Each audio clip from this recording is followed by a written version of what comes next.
한 군데 가서 2번씩 하는 건 쉽지 않은데. 아니, 그런 의미가 아니라 뭐 한 번 들으면 되게 끝이고 뭐 근데 어쨌거나 주제를 좀 달리해서 오늘은 2가지 주제입니다. 하나는 노동시간 단축과 일자리 나누기. 노동시간 문제에 주로 초점 맞춰서 하고요. 그 다음 2번째는 공공분 일자리, 요즘에 나오고 있는 그 이슈에 대해서 하는데 시간이 제한되어 있기 때문에 이걸 한 40분 정도 하고 공공분 한 20분 정도 할까 합니다. 근데 내용이 많아서 나머지 것들은 좀 보시고요. 오늘 말씀드릴 내용은 장시간 노동이 국제적으로 비교해보면 어떤지, 그리고 이제 국제적으로 보면 상당히 차이가 있어서 그걸 간략하게 설명해요. 장시간 노동 체제, 그 다음에 업종별로 장시간 노동은 어떻게 되는지, 노동시간 단축을 통한 일자리 나누기, 그 다음에 시간제 고용, 시간제 노동 뭐 이런 거에 대해서 이렇게 순서로 말씀드릴까 합니다. 먼저 국제적으로 보면 우리나라 노동시간이 너무 많이 이동되기 때문에 멕시코 다음으로 굉장히 긴 걸로 나오고 있는데 실제로 굉장히 길고, 근데 사실 줄긴 많이 줄었어요. 우리가 89년도에 주 44시간 노동제가 도입됐고요. 2003년도부터 주 40시간 노동제가 도입됐는데 2003년부터 2011년까지에 걸쳐서 2014년부터 7년간 걸쳐서 도입됐어요. 그 기간 동안에 이제 법정 노동시간이 줄었는데 문제는 연장근로, 휴일근로 이런 건 많이 안 줄었어요.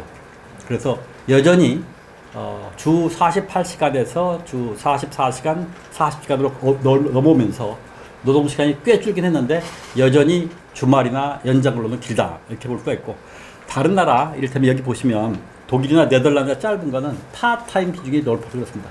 그러니까 실제로 노동시간이 줄은 것 가운데 독일하고 어떻게 저렇게 차이가 있을 수 있느냐.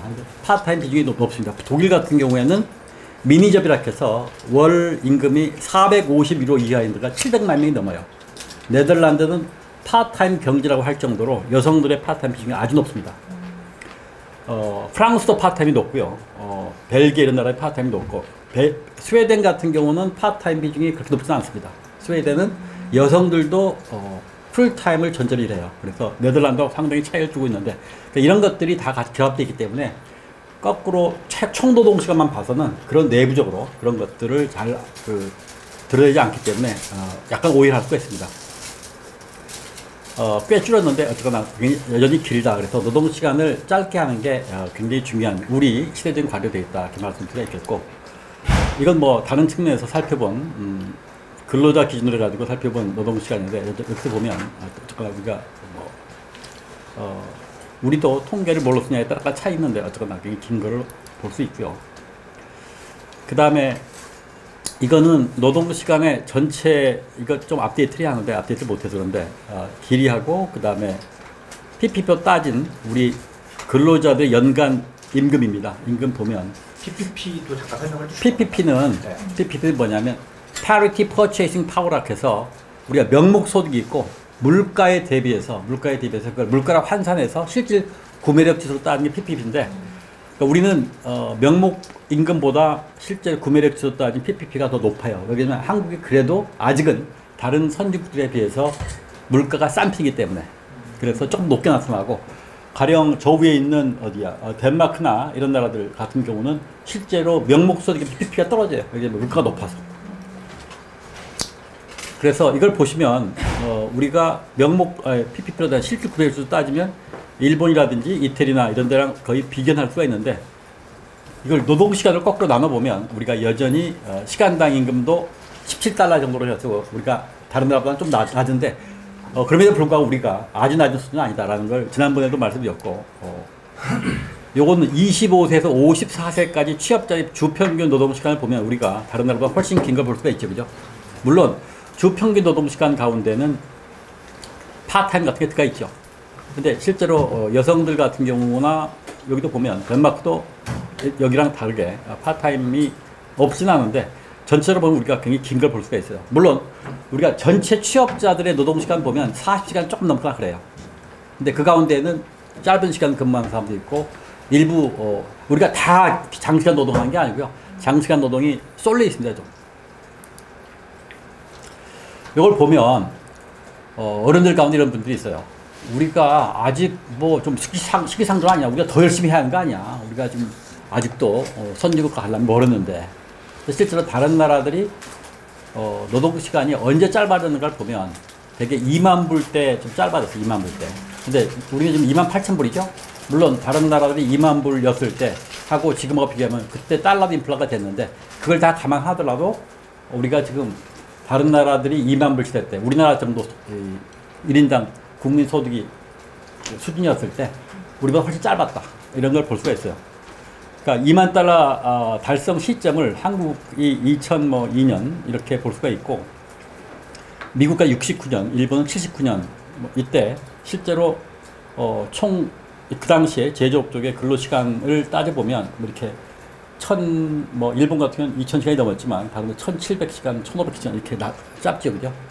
그러니까 다른 나라들이 이미 우리 소득일 때 굉장히 낮은 걸 볼 수가 있어요. 이게 우리나라고요. 다른 나라들이 70년대부터 이게 70년대 말 80년대 초 이때가 되면 벌써 언제냐면 이때가 벌써 2만 불 달성의 시점이거든요. 그러니까 이미 일본이나 이런 거 빼놓고는 이미 80년대 초반 되면 1800시간대 이후로 떨어지죠, 그죠? 근데 우리는 2만 불이 더 넘는 게 벌써 됐는데 여전히 이렇게 높은 노동시간을 기록하고 있습니다. 그래서 시기상조론도 다른 나라에 비해서 다른 나라도 소득이 우리보다 낮을 때 이미 훨씬 노동시간을 줄여서 근무했다는 걸 볼 수가 있어요. 역사적으로. 노동시간 분포를 보면 우리도 시간제도 꽤 있고 40시간대가 많습니다. 근데 그 뒤로도 꽤 길어요. 꼬리가 길어요. 60시간도 초과하는 것도 있죠. 노동시간이 왜 이렇게 긴가를 보면 우리가 산업화 시대 때 소위 저임금 장시간 노동에서 우리는 경쟁력이 특히 수출 경쟁력이 임금을 낮추고 길게 일해서 단가를 낮춰서 경쟁하던 시대가 우리가 초기에 노동 집약적인 산업을 계속 산업화하던 때예요. 근데 그게 그때 시작해서 지금도 그 유지가 많이 남아 있어요. 이런 그러니까 양적인 투입 위주의 생산 시스템을 갖고 우리가 출발해서 산업화 시대 때 이 유지가 많이 남아 있다는 거 한계하고 그 다음에 또 하나는 우리가 조금 시간관념이 흐리멍텅해요. 서유럽의 여러 나라들은 보면 가장 휴일 근로를 제일 반대하는 곳이 교회입니다. 교회. 안식일을 취하기 때문에.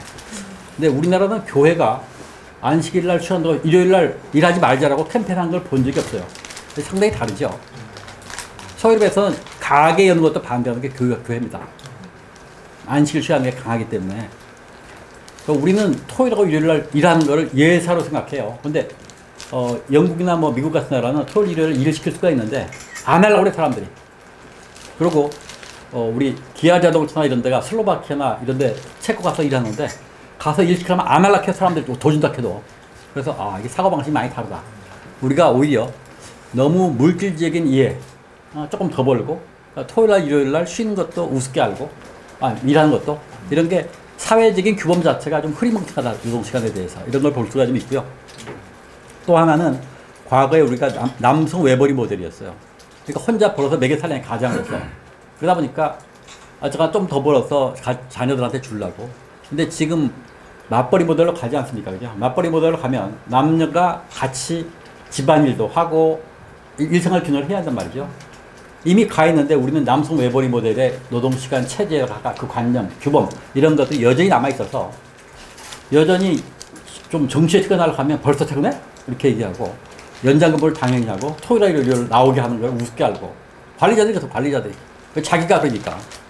근데 이런 게 이제 겹쳐 있는 거죠. 젊은 세대들은 이미 맞벌이 모델로 넘어가 있는데 저처럼 나이 든 아저씨들은 요즘에 속된 말로 개저씨들은 그런 관념에 익숙해가지고 그런 거 시키려고 예서로 한단 말이죠. 그게 안 바뀌어요 실제로. 사람들이 쉽게 안 바뀝니다. 그 다음에 또 하나는 이제 우리가 이 생산 시스템을 보면 제조업 같은 경우에는 교대제가 많아요. 근데 2조, 2교대가 많은데 보통 2조, 2교대가 심한 게 12시간씩 맞교대 하고요. 11시간, 11시간, 10시간, 10시간 한 게 많습니다. 이거는 거기만 그런 게 아니고요. 서비스업에서 그렇습니다. 서비스업. 24시간 돌아가는 게 많기 때문에. 근데 조금 더 합리화 되는데 뭐 3교대로 돌리죠. 3교대로. 8시간 돌리는데 그것도 3교대를 일주일 내내 돌리면 쉴 데가 없잖아요. 그죠? 그럼 교대주를 늘려야 돼요. 4조, 3교대, 4조, 2교대 뭐 이런 식으로. 5조, 3교대. 근데 이렇게 하려면 인력을 더 뽑아야 하거든요. 그래서 인력을 더 뽑아야 하는데 그 인력 더 뽑는 데 들어가는 비용이 있고 또 하나는 근로자들은 연장근무 수당이 아까운 거야. 그래서 8시간만 딱 하면 연장근무 수당 못 하니까 그것 때문에 또 그래서 노사가 담합을 해서 결기하는 경우도 꽤 있습니다. 우리 같은 경우에. 그래서 이 실제로 노동시간을 줄이려면 교대제를 개편하기 좀 어렵습니다. 간호사들 같은 경우에 병원에 야간 근무를 다 해야 돼. 꼭 야간 근무를. 특히 병동에 근무하는 분들은. 그러니까 이게 처음에는 괜찮은데 젊을 때는 뭐 애기 임신하고 나이 들고 뭐 이렇게 하다 보면 너무 힘든 거야. 그래서 간호사들은 많이 퇴직합니다. 여기도 교대 근무제를 개선하지 않으면 간호사들도 어렵습니다. 그 다음에 기업들이 아까 얘기한 것처럼 우리가 사회 임금이 낮아요. 무슨 얘기냐면 우리 세금이라든지 그 다음에 사회보험료가 낮은데 대신 우리는 좀 높은 게 뭐냐면 복지요. 기업 복지.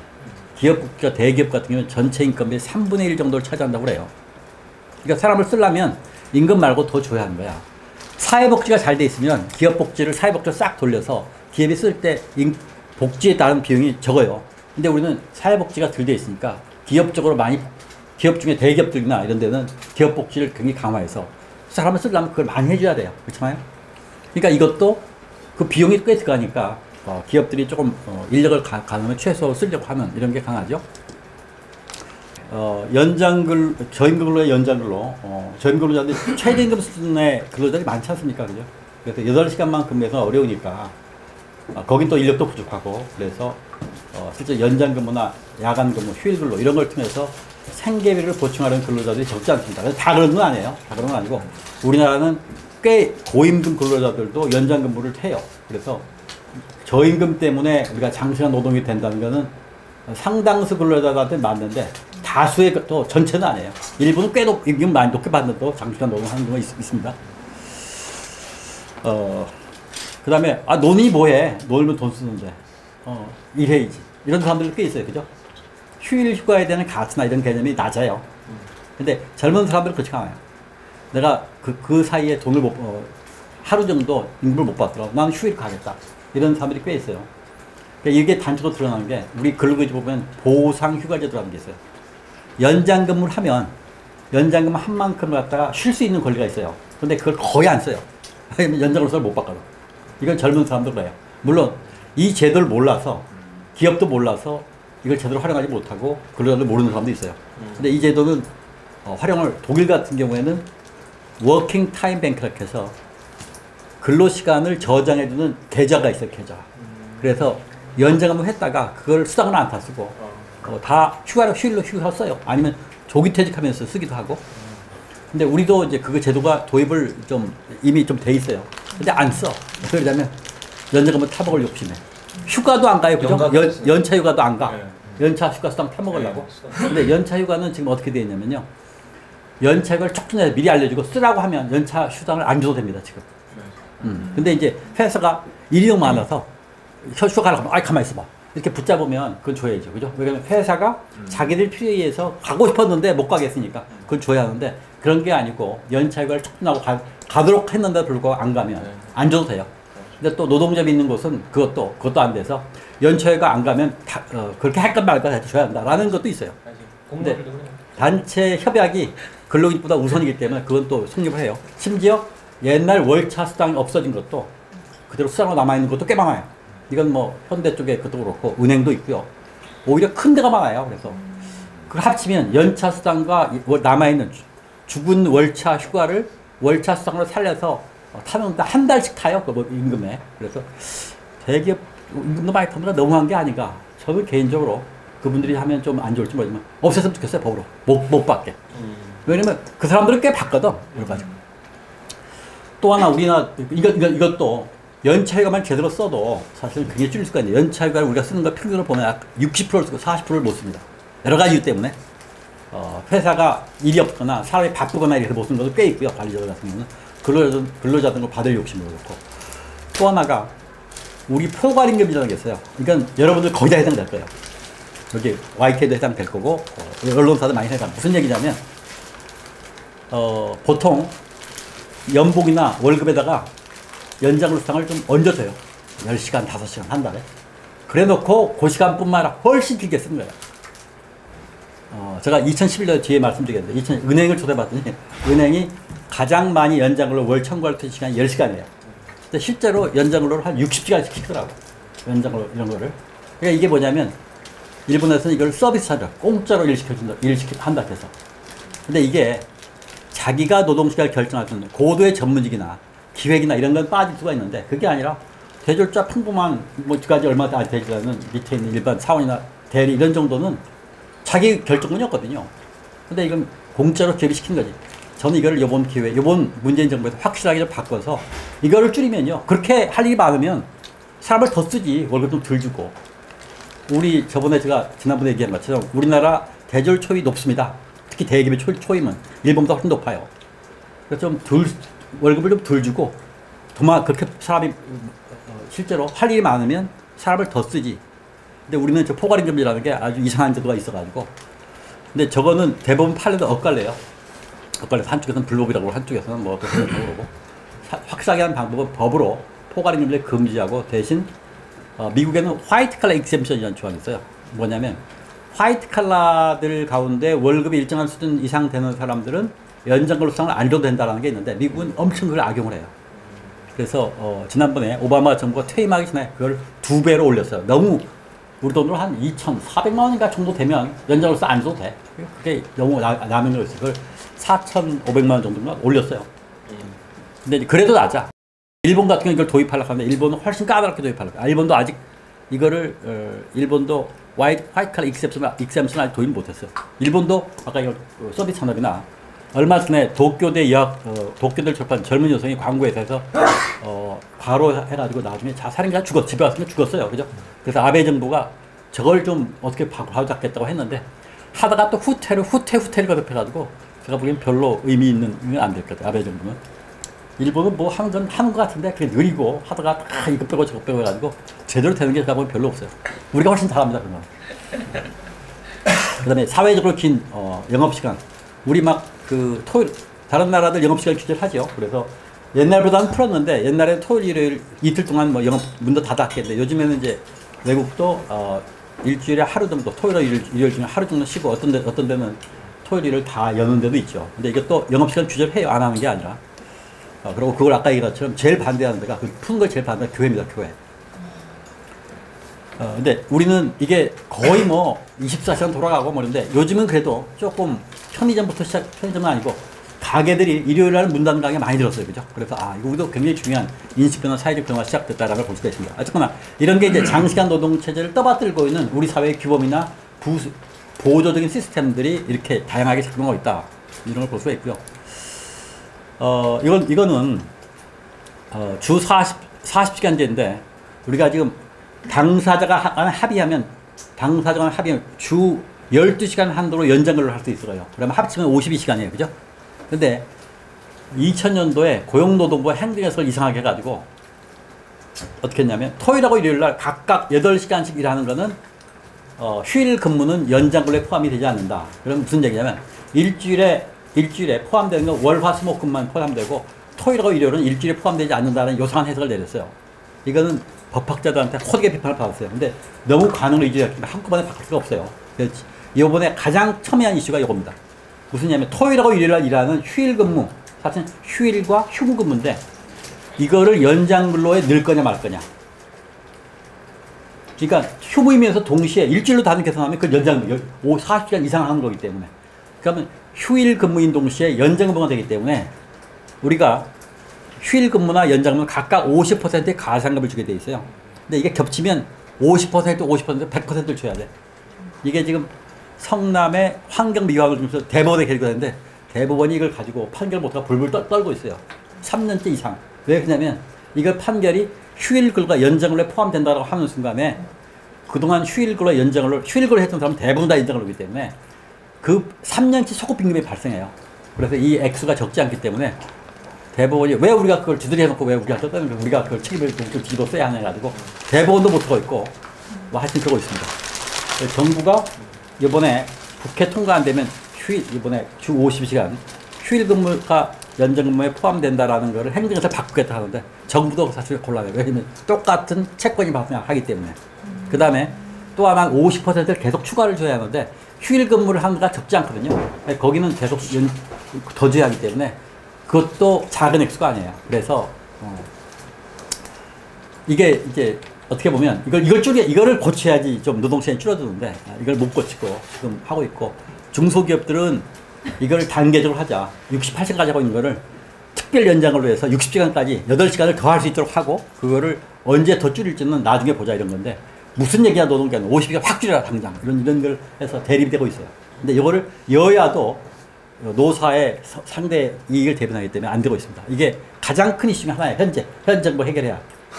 근데 보면 전체가 1,100만인데 5인 이상 사업 5인 이상 해가지고 그 중에 60시간 초과가 약 37만 9천 명. 전체를 보면 뒤에 보니까 약 100만 명이 좀 넘어요. 100만 명이 주 52시간 하는 사람들이 100만 명이 좀 넘는 걸로 나타나는데 여기 보면 휴일 근로하고 초과 근로 시간 연장근로 맞는데 연장 근로가 있고 그러니까 연장 근로 휴일 근로인데 휴일 근로로만 12시간 넘는 데가 있고요. 또 휴일 근로로는 12시간 52시간이 안 넘는데 초과 근로로만 12시간 넘는 게 있고 휴일 근로까지 포함해서 12시간 넘는 게 있고 여러 가지가 있습니다. 복잡하기 때문에 이런 거 넘어가죠. 40시간만 이하로 하는 사람들의 평균 노동시간은 33.6시간. 이게 무슨 얘기냐면, 여기 파타임이 여기 다 해당되죠. 그죠? 그러니까 평균하게 떨어지는 거예요. 52시간 이하는 44.9시간. 그 사람들을, 그러니까 40시간부터 52시간까지 사이에. 이런 얘기죠. 50시간 초는 100만 명인데 여기 얘기한 것처럼. 60시간 초과 근로자는 약 37만 9천 명. 이 정도 되고요. 52시간 초과 60시간 이하 근무자는 67만 6천 명인가? 이렇게 되고요. 뭐 좀 이상하네. 그리고 휴일 근로까지 포함해서 50시간 초과는 50만 9천 명. 이런 식으로 해서 딱딱 나오고 여기에 따라서 이거를 줄이는 경우에 얼마가 돈이 더 드는지 계산이 가능해요. 어느 쪽에서 52시간 초과하는 근로자가 많은지를 보면 금속이 많아요. 금속. 자동차, 금속이 아주 많아요. 그 다음에 식료품 제조업, 음식료 제조업, 섬유 제조업, 고무제품 제조업. 요쪽이 많습니다. 요쪽이 많아요. 전자도 적은 건 아닌데 그렇고 일부 육상 운수업 있죠. 운수업 이런 게 있고 자동차 제조업이 가장 높아요. 이거는 바로 표시는 뭔가요, 저기는 지금? 퍼센티지. 뭐예요? 근데 근로자 52시간 근로자.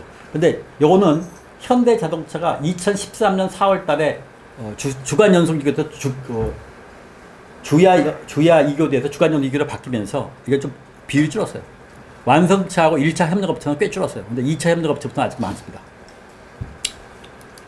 그런 거고요. 요거는 요거 저번에도 한번 보여드린 건데, 은행 직원들의 노동시간이 어떤가를 저희가 은행 노조랑 7,000명이 좀 넘는 사람들을 자기가 적성하게 했어요. 어떻게 했냐면, 출근 언제 하느냐, 퇴근 언제 하느냐, 점심시간 얼마냐, 휴게 시간 얼마냐 해가지고 쫙 빼버렸어요.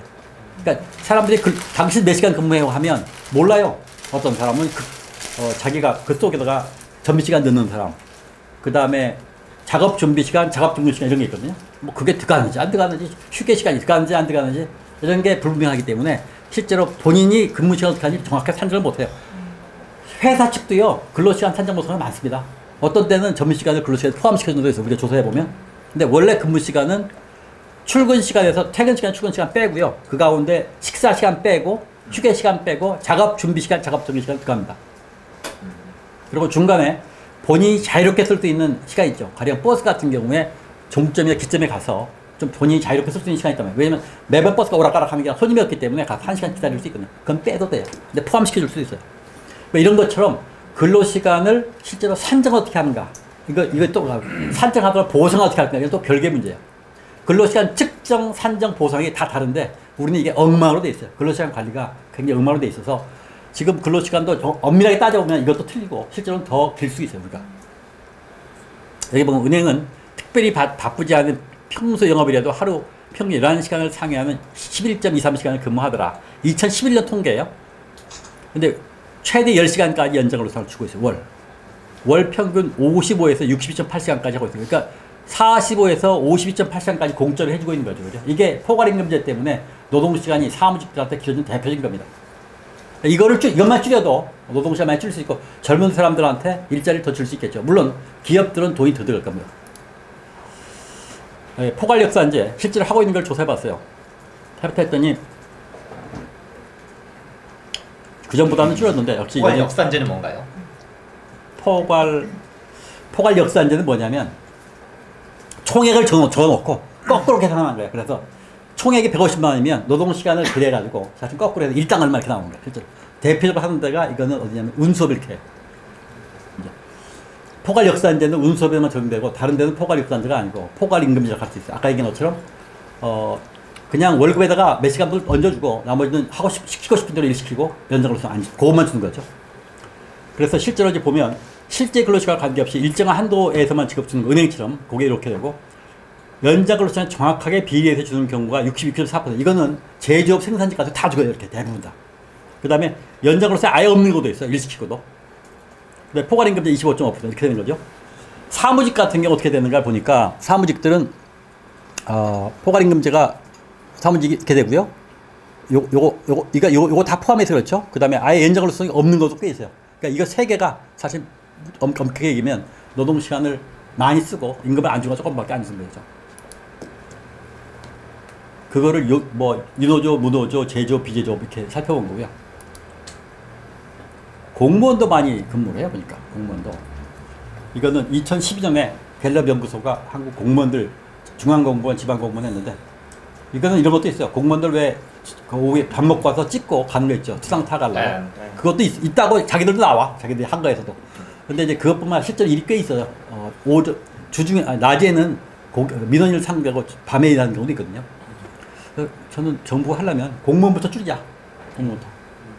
근데 그러면 공무원들은 월급도 꽤 타는데 줄이면 여론이 안 좋아져요. 공무원도 더 열심히 일하는 거 아니야. 뭐가 좋은데. 이런 게 있는데 공무원도 너무 많이 하는 걸 줄일 필요가 있겠죠. 근데 공무원은 다 주는지 않아요. 또 3.78시간 줘. 그래도 일반 사무직보다는 월급을 제대로 타먹는데 공무원들은 대신 연장 근로시간을 타는데 야간 근로는 더 50%가 줄어요. 적어요. 그보다. 국가공무원, 지방공무원. 이거 보면 지방공무원들이 더 하는데 지방공무원들에 대해서는 다는 아니지만 지방에 가보면 널널하다는 말들을 하는 사람들이 꽤 있어요. 그래서 늘려서 추가근로시간을 받는 게 아니냐라는 의혹을 하는 사람이 있는데 실제로 바쁜 것도 있기 때문에 이게 정확한 건 그렇게 일률적으로 얘기할 수는 없습니다. 요거는 이제 교대제 문제인데 저희가 자동차 부품업체, 1차 협력업체 115개 정도인가 이렇게 조사한 적이 있어요. 2014년도에. 왜냐면 현대자동차 주야 2교대에서 주간 연속 2교대로 바뀌면서 같이 넘어가야 하는 자동차 1차 협력업체가 꽤 있었기 때문에 이게 보니까 상시 주간은 주간만 한 거예요. 낮에만 한 거예요. 55시간이에요. 1조, 2조. 그러니까 이 교대조가 두 개 나와 있는 경우에 1조는 이렇게 나오고 2조는 더 길어지고 이거 야간조를 한 거죠, 주로. 50시간 초과하는 사업체들은 몇 시간 하는 거 보니까 상시 주간조가 이렇게 많이 나요. 그러면 하루에 몇 시간씩 합니까? 하루에 12시간씩 6일 하는 거죠, 그죠? 12시간씩. 그러니까 12시간씩 맞교대 하는 거야. 토요일, 일요일만 하루 쉬고. 각각 상시 주간조, 주된 교대제가 어떤가 이걸 봤고요. 뭐 양노총, 기업 규모별. 이거는 직서열 방식은 현대적으로 차가 나올 때 그 차 나온 거 정확하게 비례해서 북포인트가 하는 거예요. 적기서열은 그거보다는 조금 시간적으로 좀 약간 여유가 있는 거. 일반 공급은 뭐 사도트가 들어가는 거 같은 거. 노조 여부나 기업 규모 여부는 크게 관계 없다고 해야 되는 거 아닌가요? 방금 전에. 조금 차이는 있는데 네. 민주노총이 더 길었어요, 여기가. 그 다음에 교대제로 어떤 걸 하고 있는가. 3조 3교대, 3조 2교대, 뭐, 교대조 사업지 100개를 상대로 좀 해석해봤는데, 상시 주간조, 상시 주간조 같은 경우에 66개. 그러니까 뭐냐면, 같은 데서도 어떤 부서는 상시 주간 하고요. 어떤 2조 2교대를 하고 있어요. 왜냐면, 현장, 자동차, 라인에서는 교대제를 하고 있는데, 그게 아니라, 유지보수라든지 사무직들 같은 경우는 맞게 할 필요가 없거든요. 낮에만큼만 좀 길게 하면 되지. 그렇기 때문에 한 기업에서도 이게 겹쳐서 있어요. 다 똑같이. 그리고 라인도 어떤 데는 상시 주간만 하는 데 있고 어떤 데는 주야 2조 2교대를 하는 데가 있고. 교대제 근로자 비율의 30% 미만, 60% 이상. 여기는 자동차이기 때문에 비율이 높은 편입니다. 다른 데는 비율이 낮아요.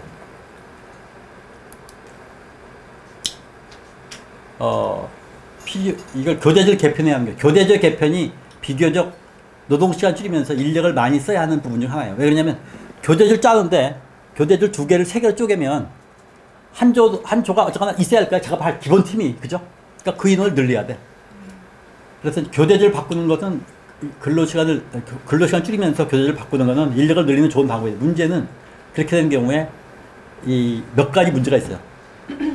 하나는 이걸 3개로 돌리면, 2교대로 하는 걸 3개로 돌리면 생산시설이 가동이 되지만 2조로 하는데 노동시간만 줄이고 교대제를 그대로 두는 경우에 가령 12시간 하던 거를 9시간 하면 6시간이 놀아요. 생산설비가. 그죠?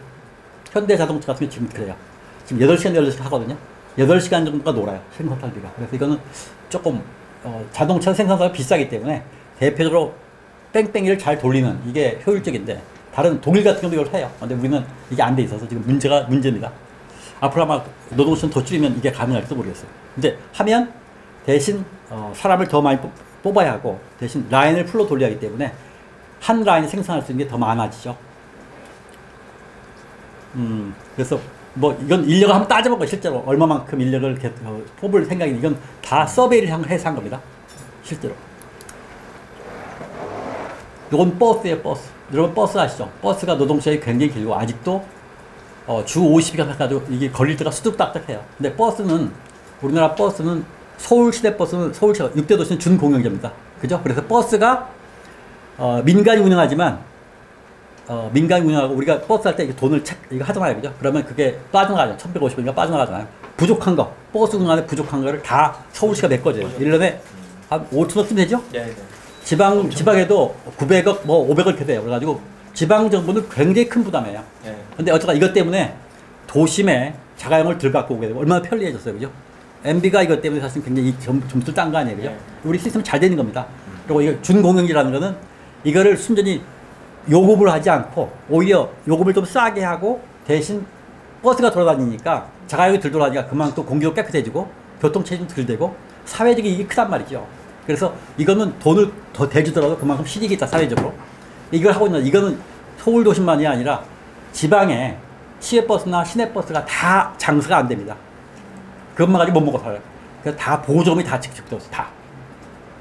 그냥 왜 그러냐면 만약에 그냥 민간회사 돌리려 하면요. 다 버스 서요. 하고 노선 중에 그 적정한 노선 다 폐지가 돼요. 그러면 실제로 자가용이 없는 불편한 사람들은 굉장히 어려워요. 근데 대중교통은 사실 보편적 서비스거든요. 그래서 국가가 일정하게 보장할 필요가 있어요. 이거는. 그렇잖아요. 돈 있는 사람은 잘 못하죠. 돈 없는 사람은 철도도 없고 버스도 도로도 없으면 어떻게 삽니까? 그러니까 이거는 싸게라도 국가가 돈을 줘서라도 보장하는 거예요. 근데 우리가 상당히 잘 돼 있어요. 우리나라가. 세계적으로 잘 된 시스템이에요. 근데 이런 부분인데 문제는 돈을 충분히 주면 교대조를 좀 옛날 낡은 교대조부터 좀 현대화된 교대를 하면서 노동시간을 줄일 수가 있는데 충분하지가 않아요. 돈이. 그러니까 이 시급이 낮고 이 사람들은 많이 근무를 해야 되고 또 보조금이 점점 많이 들어가는 걸 싫어해. 지방자치단체가. 더 많이 들어갈까 봐. 그래서 그거를 더 늘리지 않으면 근로시간을 줄일 수가 없어요. 이거는. 그래서 정부 돈이 더 들어야 합니다. 그러려면 요금을 더 올리거나 지방정부나 중앙정부 돈을 더 내야 합니다. 여기는. 이런 특성이 있어요. 노동시간 줄이려면. 사업자들 비리도 상당해요. 네, 실제로. 이제 그건 이제 서울시가 그거는 이제 좀 조사를 해서 단속을 좀 해야죠. 네, 상당히. 요게 대도시 시내버스 같은 경우는 훨씬 노동시간이 짧죠. 그죠? 물론 우리도 지금 대도시 같은 경우도 주 20만근이에요. 22일 곱하기 8시간 9시간 정도 하는데 근데 실제로 이틀을 더 해요. 특근을 다 해. 왜냐면 사람을 덜 뽑고 뽑은 사람 가지고 하려고 좀 돈을 아끼려고.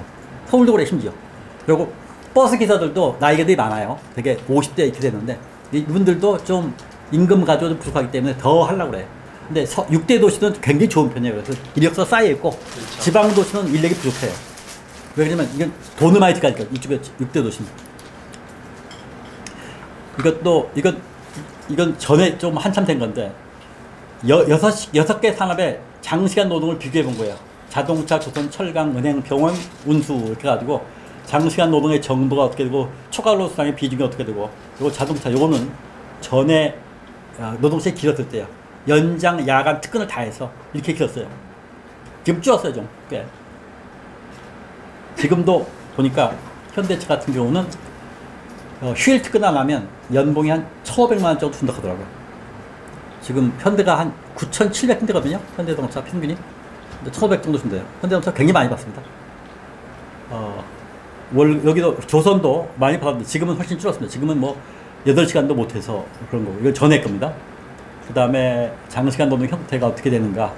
기업의 인사 전략이나 노동 근로자의 선호도 초과임금을 어떻게 지급하는지 뭐 이런 연차 휴가 수당 이런 게 어떻게 되는지 관리가 어떻게 되고 이걸 했는데 정말 노동시간에 대해서 문제가 많다. 그리고 우리나라가 노동시간에 너무 신경 안 썼어요. 학자들도 그렇고 사용자도 그렇고 노동자들도 별로 노동시간 단축하다가 나왔어요. 우리가 줄까봐 연장근로시간 줄까봐 근데 다른 나라들 연구한 걸 보면 정말 연구가 많습니다. 제가 노동시간 가지고 한 4년 정도 해서 연구를 2011년부터 2015년까지 4년 했는데 그때 이제 여러 외국 문헌들을 많이 봤는데 우리도 없진 않은데 외국에 비해서 훨씬 적어요. 그리고 여러 분야에 걸쳐서 그래서 그만큼 우리 사회가 노력을 기했다는 걸 볼 수가 있어요. 노동시간 단축을 통한 일자리 나누기. 노동시간 줄이면 일자리가 늘어날 수 있습니다. 근데 노동시간 줄인 것만큼 일자리 안 늘어나요. 제가 보기에는 한 30% 정도 늘어나면 줄은 거에 30% 정도 늘어나면 많이 늘어나는데 어쨌거나 노동시간을 줄이면 여러 가지 어려움이 생겨요. 하나는 기업들은 노동시간을 줄이면 생산량이 떨어질 수가 있어요. 그죠? 생산량이. 그다음에 근로자들은 노동시간 줄이면 노동시간 줄이고 나서 줄인 것만큼 임금을 다 보증해달라고 하기 어렵겠죠. 그죠? 그러니까 임금이 줄 수가 있어요. 그러니까 이런 것들을 어떻게 할 건지. 그 다음에 때로는 또 노동시간 줄이면 생산 설비를 최대한 가동 못하는 게 있기 때문에 때로는 생산 설비를 똑같은 양을 생각하면 더 해야 돼. 늘려야 돼. 뭐 이런 것들이 돈이 더 들어가죠. 근데 우리는 아까 얘기한 것처럼 노동시간 줄이는 다양한 노력이 없었고 그래서 우리는 이 장시간 노동을 통해서 일자리 나누게 할 수 있는 여지가 많다. 이런 거고요. 뭐 그걸 여러 가지 얘기해보면 뭐 공공부문도 그렇고 교대제도 그렇고 휴일 근로를 포함시키는 것도 그렇고 또 포괄임금제를 개혁하는 것도 그렇고 그죠? 그 다음에 또 하나가 여러분 요런 부분에 대해 얘기했어요. 우리가 과거에는요 우리가 현재도 그렇지만 20한 7세부터 우리가 일자리를 잡아서요 평균 지금 퇴직인이 55세입니다. 그죠? 우리 일생 동안에 일할 수 있는 게 약 주된 일자리에서 27, 8년 정도 돼요. 이때 사람들을 우리가 프라임 에이지, 왕성한 세대라고 얘기할 수가 있어요. 근데 이때 노동을 너무 많이 해요. 그러니까 55세 이후에 퇴직하고 나서 일할 게 별로 없는 거야. 일자리 별로 안 주는 거야. 근데 앞으로는 25세부터 시작해서 65세까지 늘려서 우리가 일을 해야 돼요. 그러려면 세대가 일자리를 나누게 해야 합니다. 젊은 사람이 너무 많이 일하면 안 돼요. 젊은 사람도 쉬어가면서 해야 돼요. 왜냐면 그럼 늙은 사람들이 일할 게 없거든. 일자리 전체 시간은 제한되어 있다고 볼 때 이 세대가 나누게 해요. 그리고 우리가 생애 주기에 따라서 이게 골고루 퍼질 수 있게끔 지난번에 제가 말씀드린 가늘고 길게 가는 짧고 굵게 가는 가늘고 길게 가는 게 우리가 고령화 시대 때 더구나 저성장 시대 때 맞는 거거든요. 근데 그게 노동시간에도 해당이 되는 거예요. 노동시간도. 소득도 마찬가지고. 노동시간을 세대가 나누기를 해야 한다. 이런 거고요. 근데 또 하나가 이제 우리가 전환형 시간제는 뭐냐면 정규직으로 풀타임으로 일하고 있다가 자기 개인이나 가정의 필요에 의해서 가령 임신 출산 육아기 때 이건 엄마 아빠가 마찬가지예요. 이때 애를 돌보는 기간이 필요하거든요. 일정한 기간 동안에. 어린이에 맡기는 것도 한도가 있단 말이죠. 그때는 근무 시간을 줄이거나 휴직을 하거나 할 수 있게끔 할 수 있는 이게 이제 근로시간 청구권이죠. 이미 우리도 육아기 근로시간 단축제도가 도입되는 거예요. 이거 딱 2년이에요. 그죠? 근데 이거를 훨씬 더 늘려야 돼요. 훨씬 더. 이거를 잘하고 있는 나라가 네덜란드가 잘하고 있습니다. 영국도 꽤 하고 있고요. 여러 나라들이 많이 하고 있어요. 우리도 이번에 저는 개인적으로 근로자들의 근로시간 단축 청구권을 부여하고 사용자가 그걸 거부할 수 있는 거는 그거를 수용했을 경우에 저 사람이 안 오면 우리 일이 안 된다. 사업에 심각한 위협이 있었다. 그럴 때 거부할 수 있고 나머지는 다 허용할 수 있고. 그럼 뭐 사용자가 힘들면 어떡하냐. 그 사람들이 쓸만하면 뭐 육아휴직 하면 어떡하냐. 그건 자기들이 사람들이 알아서 해야 하는 거죠. 그러니까 그런 게 인력관리 스킬이고 노동시간 관리 스킬인 거죠. 그 다음에 그 연차휴가 같은 것도 우리가 잘 쓰면 노동시간을 많이 줄일 수가 있습니다. 이건 뒤에 좀 더 얘기할게요. 노동자 일자리 단축이 뭐 앞부분에 좀 얘기했기 때문에 넘어가겠습니다. 이건 작년도 재작년도에 노사정위에서 제시된 노사정 입장인데 휴일 근로 시간을 연장근로에 포함하는 것에 대해서 노동계 경영가 각각 어떤 입장을 취했는지 이런 거고요. 근로시간 유연성이라는 게 탄력 근로시간제는 뭐냐? 바쁠 때는 더 일하고 덜 바쁠 때는 덜 일하는 대신 연장근로를 안 주는 거야. 바쁠 때는. 근데 우리나라는 탄력적 근로시간제가 있지만 안 써요. 왜냐하면 연장근로서 안 주니까 그걸 노동계가 다 반대. 그래서 이건 늘려놔도 잘 안 되고 재량 근로시간은 아까 얘기한 것처럼 근로자의 동의로 이게 아까 얘기한 것처럼 포괄임금제에서 하고 있는 그 근로시간 재량으로 쓸 수 있는 고도 전문직이나 기획업무형 이런 쪽에서 연장근로 수당을 주지 말고 하는 거고 근로시간 저축계좌제는 근로시간 뱅크를 만들어서 계좌를 만들어서 쌓아뒀다가 나중에 끊을 수 있게끔 하고 휴가를 할 수 있는 이런 거고요. 특례업종은 우리나라 이 특례업종에 또 문제가 되는데 근로시간 연장근로나 이거를 아무리 길게 늘려도 문제가 안 되는 특례업종이 있어요. 이게 26개인데 이번에 노사정 합의해서 여기 보면 10개 업종을 줄이고 328만 명의 해당자가 147만 명으로 줄이는 거 합의가 되는데 문제는 이게 법이 노사정간 합의가 되고 이거는 아무도 이의가 없는데 문제는 이게 국회가 지금 통과가 안 돼요. 이걸 한꺼번에 묶어서 하기 때문에 이것도 안 돼. 같이 이건 할 수 있는데. 화이트 칼라 익스텐션 아까 말씀드렸고 그죠? 그 다음에 최소 연속 휴식 시간 무슨 얘기냐면 우리가 일을 할 때 때로는 뭐 길게 하더라도 한 번 쉬면 11시간 정도를 연속해서 쉬게 하자. 일본에서 도입했다는 그거 얘기하는 거죠? 네. 네. 일본에서는 이거를 뭐라 하더라? 퇴근 이후 출근 시간 인터 일본에서 무슨 말이 있는데 인터 뭔데? 시간이었던 것 같은데 인터 타임인가? 뭐 하여튼 일본에서 또 독자적인 이거는 우리말 타임 인터벌인가 뭐. 타임 인터벌, 네.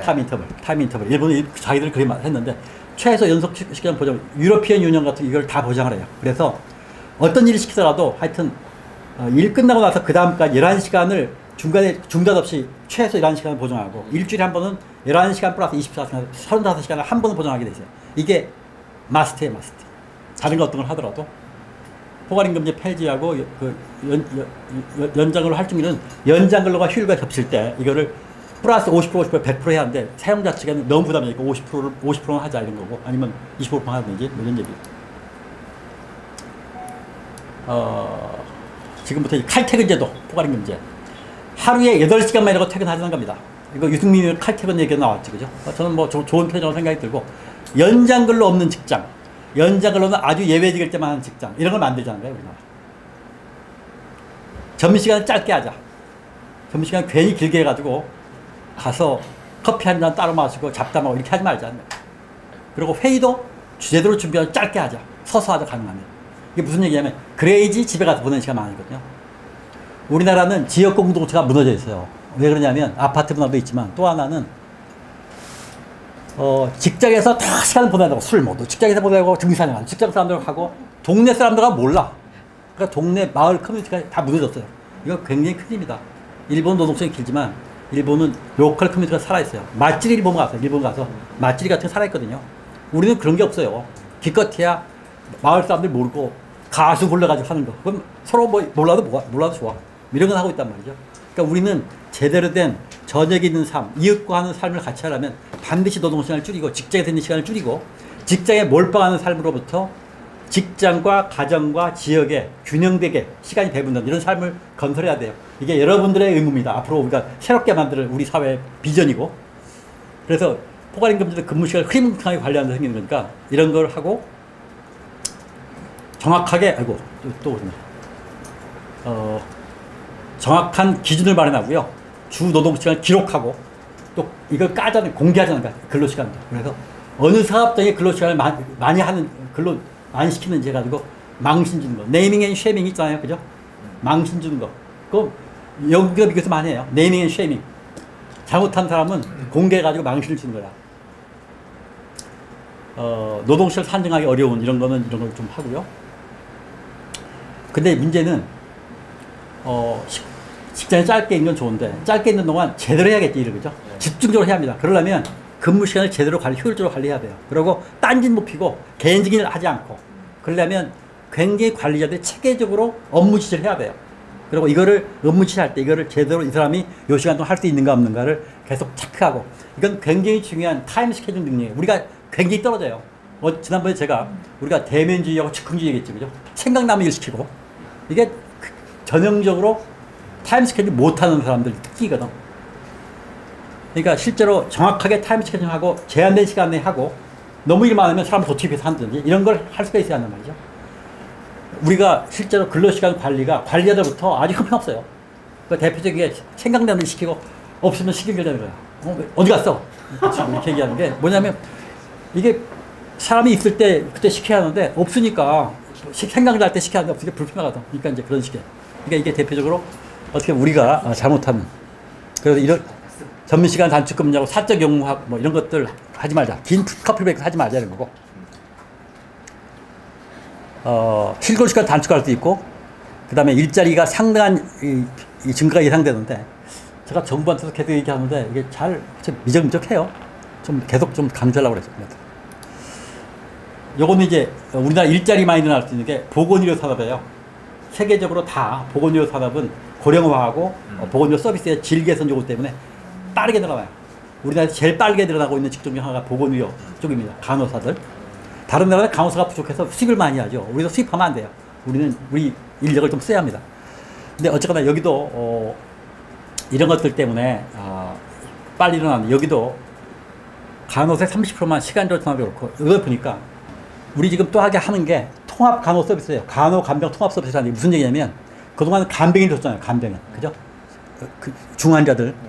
근데 간병인을 두니까 환자가 간병인을 고용한단 말이죠. 환자 가족이. 그래 비싸요 그게. 그래서 앞으로는 의료보험에서 커버하겠다 해서 환자가 하지 않고 간호사들이 다 하게끔 만들어요. 그럼 간호사가 훨씬 많이 필요하다고. 이게 따져보니까 약 한 10만 명까지 더 필요해요. 우리나라에 간호사가. 통합 간호 간병 서비스를 하면 앞으로 중기적으로. 근데 이걸 좀 할 만큼 간호사가 없어. 이거 뽑아야겠지, 그죠? 실제 필요한 거 되니까 이런 것부터 시작해서 앞으로 고령화가 진행되고 또 시골 지역 같은 경우는 공공의료 서비스. 아이고 시간이 많이 됐나? 빨리 끝내야겠네. 이거는 또 있는데. 20분 남았습니다.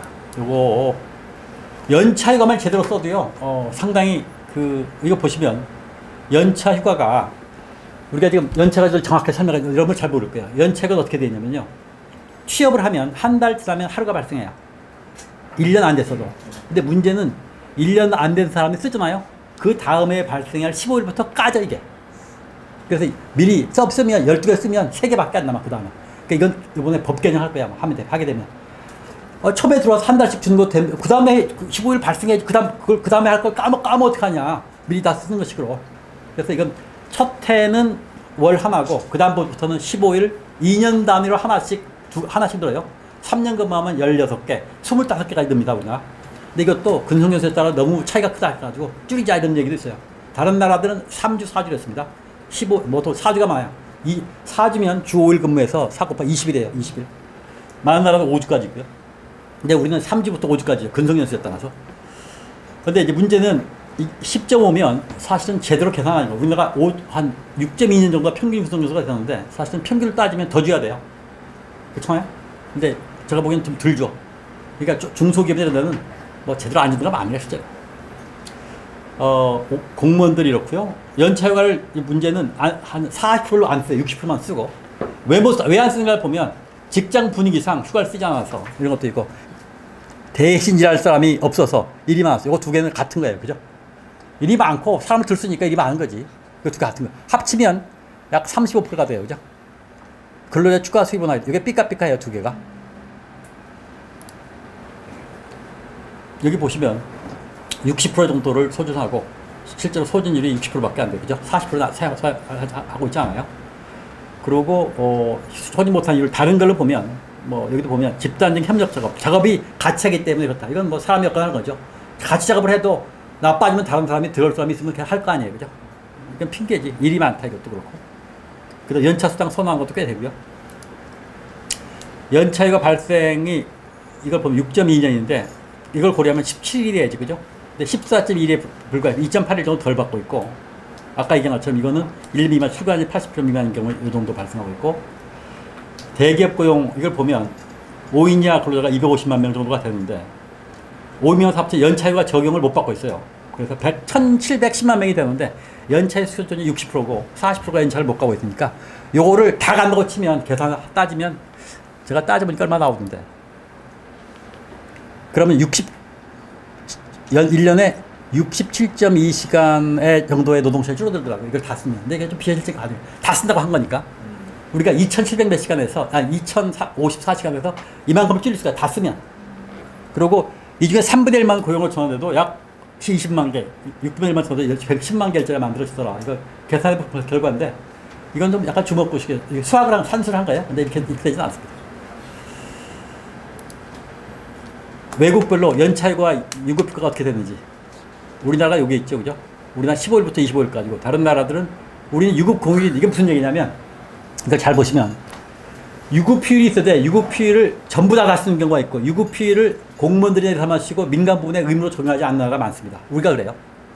근데 우리는 유급휴일은 민간 부분에 의무로 적용하지 않는데, 실제로 쓰는 데가 꽤 많아요. 미국도 보니까, 미국도 의무적으로 적용하지. 미국은 여기 보면, 연차 유급휴가가 없는 나라입니다. 미국이 안 좋아요, 굉장히. 근데 유급 공휴일이 있어요. 공휴일. 여기는 유급 공휴일이 없다는 얘기는 무슨 얘기냐면 일반 사람들이 다 쉬는, 다 의무로 다 쉬는 공휴일이 없다는 거예요. 근데 공무원들이 쉬는 공휴일은 있어요. 꽤 많아. 그때 실제 민간인은 실제로 많이 쉬어요. 근데 법으로 의무가 되어 있지 않기 때문에 그런 거죠. 나라별로 보면 우리가 좀 다른 데보다 적죠. 그죠? 그것도 이제 다른 나라들이 연체 유급과 유급휴를 어떻게 쓰는지를 보는 거고. 우리나라는 유급 공휴일이 없습니까? 우리나라는 우리나라 공휴일은요, 관공서에 관한 공휴일이에요. 그래서 공무원하고 공공부문만 쉬는 거지, 민간 부분은 안 쉬어도 돼요. 의무가 없어요, 민간 부분. 근데 실제로 많이 쉬어요. 특히 대기업은. 대기업은 거의 쉬고요. 흔히 말하는 빨간 날 얘기하는 거 아닌가요? 빨간 날. 가복절 뭐 이런 거를. 그렇죠. 제헌절. 그날 안 쉬어도 불법이 아니에요. 그러니까 공무원들한테 그게 유리하게 됐어요, 우리나라는. 근데 그게 우리만 그런 게 아니고요. 여러 나라가 그래요. 우리나라만 그런 줄 알고 찾아보니까. 주휴수당같은 경우 해당되는 건가요? 이때 일하면 연장 근무하면 주휴상을 줘야죠. 휴일 줘야죠. 근데 문제는 그때 휴일 근무상을 줄 필요는 없죠. 왜냐면 공휴일이 아니니까. 이때 보면 공휴일, 유급휴일, 무급휴일 이걸 보면 중소기업 같은 경우에 공휴일을 59%가 부여하고 쉬긴 쉬는데 돈을 안 줘. 11%가. 근무하는 게 22.9%. 그래서 실제로 다수가 60%가량이 쉬고 있어요. 중소기업도. 대기업은 안 할 것도 없고. 그런 얘기입니다. 법정 공휴일만 민간비가 전부 다 적용하면 근로자 1인당 연 19.6시간 정도가 근로시간이 단축됩니다. 따져보면. 이거 말고도 지금 대체율이라는 게 있어요. 우리나라 공휴일 가운데 토요일하고 일요일 겹치는 경우에 쉬는데, 일요일하고 겹치는 경우에. 근데 그것도 다 쉬는 게 아니고 반만 쉬어요. 그래서 1년에 하루가 나와요, 평균적으로. 근데 그걸 일요일 날 다 쉬면 이틀이 나오고 토요일까지 같이 쉬면 나흘입니다. 그래서 그것도 늘리는 방법 중에 하나예요. 휴가일을 늘리는 방법. 대체율을. 왜냐면 토요일하고 일요일하고 원래 휴일이 겹치면 미국 같은 데 이렇게 할 필요가 없는 게 몇째 월, 첫 번째 월에 이렇게 되니까 거기 겹칠 일이 없죠. 그죠? 우린 날짜가 픽스가 되어 있으니까 겹치는 거죠. 시간제, 우리는 전일제로 다 일해요. 그죠? 시간제라면 그건 일하지 않는 거나 별로 안 좋은 일이라고 생각하는데, 이런 것도 좀 바꿀 필요가 있다, 이런 얘기고. 무슨 얘기냐면, 아까 얘기한 것처럼 정규직 전일제로다 정규직 시간제로 일하는 이런 것들 많이 만들어야 한다. 그래서 그게 이거 우리가 시간제가 일자리 길이 아주 안 돼요. 지금. 시간제가 굉장히 빨리 늘어나고 있는데 일자리 길이 안 돼, 대체가. 근데 일부는 일자리 길이 괜찮은데, 이게 사용자의 필요에 의해서만 시간제가 늘어나는 게 아니라 근로자의 필요에 의해서, 근로자의 요구에 맞춰서 시간제를 늘 수가 있거든요. 이게 무슨 얘기냐면 아까 얘기한 것처럼 근로자가 필요할 때 전일제로 일하다가 나는 공부하는 것 때문에 나는 반만 월수급만 나와서 일할래. 뭐 이런 거를 할 수 있어야 한단 말이죠. 그 다음에 우리 집에 환자가 있어. 그래가지고 아프기 때문에 이렇게 할래. 또 우리 또 애가 있어서. 그러니까 시간제도 하루에 서너 시간만 일하는 게 있고 요일을 바꿔가면서 일하는 것도 있어요. 시간제 고용 비중, 우리나라가 좀 낮죠. 시간제 고용 비중이. 시간제 고용 중 여성 비중은 또 비슷하고, 근데 우리나라가 시간제 고용 비중이 다른 나라보다 낮습니다. 시간제 고용 비중이 높은 게 꼭 좋은 건 아닌데, 어쨌거나 아까 얘기한 것처럼 남성도 낮고, 남성도 다른 나라는 높아요. 네덜란드 남성도 꽤 높죠. 여성은 압도적으로 높고. 우리나라 시간제가 늘어난 비율입니다. 이게 작년까지. 주별로 보면 우리나라는 40시간 이상 하는 사람들이 80.4%예요. 다른 나라에 비해서 우리나라는 압도적으로 전일제 중심이죠. 그죠? 다른 나라들은 훨씬 더 비중이 낮습니다. 물론 다른 나라들은 풀타임이 36시간에서 38시간이 많아요. 그런 탓도 있죠. 그렇지만 넘어가겠습니다. 이건 영국 지방정부 얘기인데요. 조금 통계가 오래되긴 했습니다. 영국 지방정부가 225만 6,800명인데 그 중에 시간제가 120만 명쯤 돼요. 53.5%. 네. 그래서 53.5%예요. 그 중에 시간제 중에 정규직이 이만큼이 돼요. 정규직이. 그러니까 정규직이 훨씬 많죠. 비정규직이 있긴 한데 시간제 정규직이 많은 거예요. 여성들은 훨씬 많고요. 여성들은 전일제보다 시간제 훨씬 많죠. 그죠? 남성들은 거꾸로 돼 있지만. 그래서 지방정부에서 공공기관에서 훨씬 더 전일제보다 시간제를 더 많이 쓴다니까요. 이건 시간제 고용 비중 영국하고, 이거는 NHS라고 영국의 내셔널 헬스 서비스라고 국영의료기관인데, 의사도 파타임이래요. 여기 보면. 의사. 간호사들은 많습니다. 파타임이. 39%나 돼요. 이거는 꼭 풀타임이라는 게 아니라 때에 따라 타임슬롯에 따라서 환자가 많이 올 때 집중적으로 하기 위해서 필요한 사람이 이렇게 할 수 있는 거죠. 그죠? 네덜란드는 교사들도 많이 하더라 시간제를 이런 거고요. 이거 우리 전교조가 선생님들한테 얘기했더니 무슨 놈의 이게 그게 무슨 교사냐 이렇게 얘기하는데 교사라도 뭐 파타임이래. 교장도 근무해. 교장도 이게 뒤에 있나? 교장 교감도 실제로 이게 저 빼먹었는데 교장 교감도 파타임 하는 게 있어요. 이거 네덜란드 가서 네덜란드 교육부 자료 얻어온 겁니다 제가. 하여튼 이런 거고요. 해외 노동 시간 단축 가운데 83년부터 93년까지 시간제 고용의 증가가 노동시간 단축에 기여한 걸 보세요. 전체적인 노동시간이 줄었는데 그 중에 풀타임이 줄어서 줄은 거하고 시간제 고용 비중이 줄어서 높아져서 노동시간 줄은 거. 벨기에 같은 경우는 시간제 고용 비중이 높아져서 노동시간 줄은 게 전일제가 노동시간이 줄어서 한 것보다 더 높죠. 더 많죠. 그죠? 그래서 시간제가 늘어나는 것도 노동시간 줄은 거에 기여를 했다. 이렇게 볼 수가 있죠. 단축 경험 어느 때 얼마만큼 줄었는지. 그러니까 다른 나라는 우리 지금 됐을 때 확 줄였어요 노동시간을. 이걸 보면 평균이 연평균씩 노동시간 줄인 거란 말이죠, 그죠? 진도를 더 빨리 가셔야 될 것 같아요. 네. 넘어가고요. 그다음에 요건 이제 노동시간 이슈만 살펴본 거예요. 근데 지금부터는 또 다르게 우리나라 공공 부분의 일자리 문제 말씀드릴게요. 시간이 없기 때문에 내려주셔야 될 것 같아요. 예. 넘어가세요. 목차는 할 거 없고. 우리나라의 공공부문의 한 선이 넘겨보세요. 우리나라 그동안에 우리나라 정부는 규제하는 정부에서 지금은 점점 더 서비스하는 정부, 공공서비스 제공하는 정부로 역할이 바뀌고 있다. 왜 그러냐면 과거에는 보세요. 수도, 가스, 전기 이런 거 있죠. 통신 이런 것만을 필수적인 서비스만 제공하던 게 우리나라 80년대 말 90년대 초반까지였어요. 근데 지금은 가령 치매 노인만 일어나니까 치매 노인 관리하고 그죠? 노인들 요양원도 설립해야 하고 어린이집도 만들어야 하고 그 다음에 그것만이 아니라 실업자 대책도 세워야 하고 각종 복지 혜택도 해야 하고 이게 점점 더 늘어나고 있단 말이죠. 그죠? 우리가 기본 서비스는 다 이미 제공이 되고 있어요. 그러니까 이게 우리 사회가 점차 고령화 저출산되고 생활수준이 높아지면서 요구가 바뀌면서 점점 더 국가가 공공 서비스를 통해서 제공해야 할 의무적으로 보편적 서비스나 다른 것들을 제공해야 할 것이 늘어나고 있어요. 물론 옛날 서유럽 나라처럼 완전히 복지과 모델로 가져가는 건 아니지만 우리나라의 소득 수준이나 요구에 맞게끔 점점 늘어나고 있는 게 이런 서비스란 말이죠. 그래서 이런 서비스를 그동안 민간한테 해봤더니 안 맞아. 잘 안 돼. 병원도 그렇고 그렇잖아요. 요양 서비스도 돈 많은 사람은 되지만 돈 없는 사람은 빠지고 그 다음에 학교도 그렇고 뭐 그 다음에 의료 서비스도 그렇고 점점 더 보편적으로 기본적으로 제공하고 돈 있는 사람은 거기서 더 하려면 더 하고 근데 기본적으로 제공해야 하는 걸 기본으로 까대라는 게 점점 많아진단 말이죠. 그러니까 이게 전 국민적인 요구예요. 근데 과거에는 그걸 다 가족이 알아서 했는데 지금은 그걸 국가 일정에 책임질 수밖에 없는 이런 게 점점 많아지고 있단 말이에요. 그러니까 이런 게 결국 서비스하는 정부의 역할을 바꾸는 이런 것들이 점점 많아지고 있다 이런 얘기고요. 얘기하시면 내가 넘길게요. 그 다음에 이런 것 때문에 이걸 공공부이 담당해야 하기 때문에 공공부의 고용도 이게 맞춰 늘어날 수밖에 없다는 거고 넘겼어요. 우리나라 공공부문의 고용이 여기 보면 뭐 7.6% 많이 나왔죠, 그죠? 오른쪽 밑에 보시면 OECD 회원국 인구 1000명당 분야별 공공부문 근로자 숫자를 비교하면 우리나라는 45.66명이고요. OECD 평균이 100.24명이에요. 우리가 반밖에 안 되지, 그죠? 그래서 우리는 공공부문이 굉장히 커 보여요. 왜냐면 우리가 규제하던 정부였거든. 힘이 세거든. 그러니까 커 보이는데 사실은 서비스라는 정부는 너무 적은 거야, 사실. 그래서 앞으로 서비스 기능을 좀 강화시킬 필요가 있겠다는 거고요. 공공부 구성을 보면 뭐 정규직하고 군인 뭐 이런 걸 다 포함해서 공공부문의 정원이 정규직이 154만 7천 명쯤 돼요, 그죠? 공공부문 통계는 아무도 몰라요. 정확한 건 몰라요, 아무도. 지금도 다 달라요. 넘겨보세요.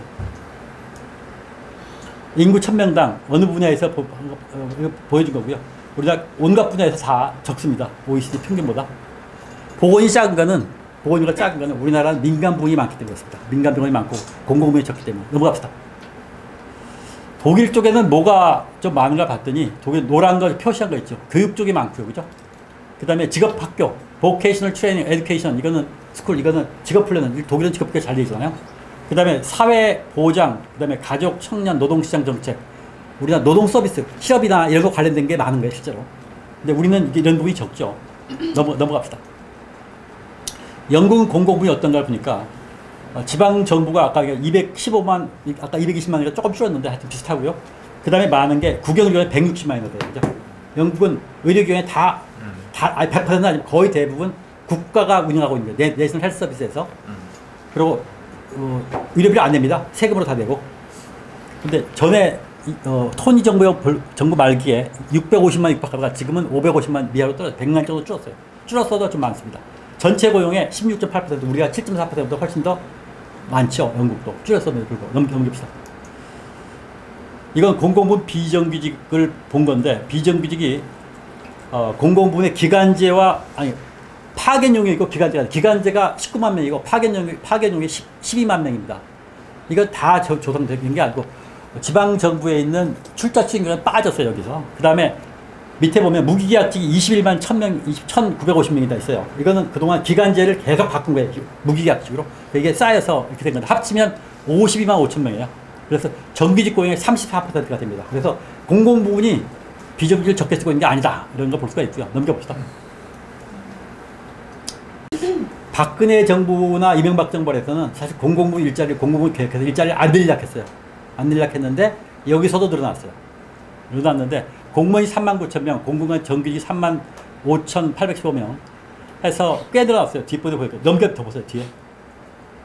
공공부문 일자리 어떻게 늘어났냐면 통계가 약간 좀 비대칭이라 그런데 공공기관이 약 35,000명, 지방공무원이 13,000명, 공무원이 39,000명, 비정규직이 109,000명이 늘어났어요. 이거 합치면 얼마입니까? 합치면 18만 명 되나요? 그죠? 18만이 넘죠. 그죠?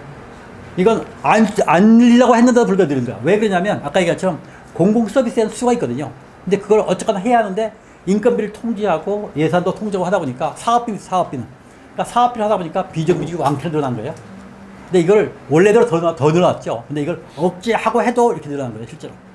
그러니까 이건 문제는 그만큼 서비스에는 수요가 있다는 거예요. 이 수요가. 이걸 누르기만 해서 되는 게 아니라 그동안 편법으로 사업비를 많이 줘. 사업비를. 필요하니까. 근데 이게 인건비를 안 늘려줘요. 인원도 안 늘려, 정원도 안 늘려주고. 그러니까 사업비만 삐죽 나와가지고 맨날 사업비 가지고 비정규직을 쓰는 거야, 실제로. 그 다음에 아웃소싱 하거나. 앞으로 다시 현장. 네. 비정규직이 많이 일어나는데 그 얘기는 아까 얘기했죠. 인건비하고 정원을 통제한단 말이죠. 그죠?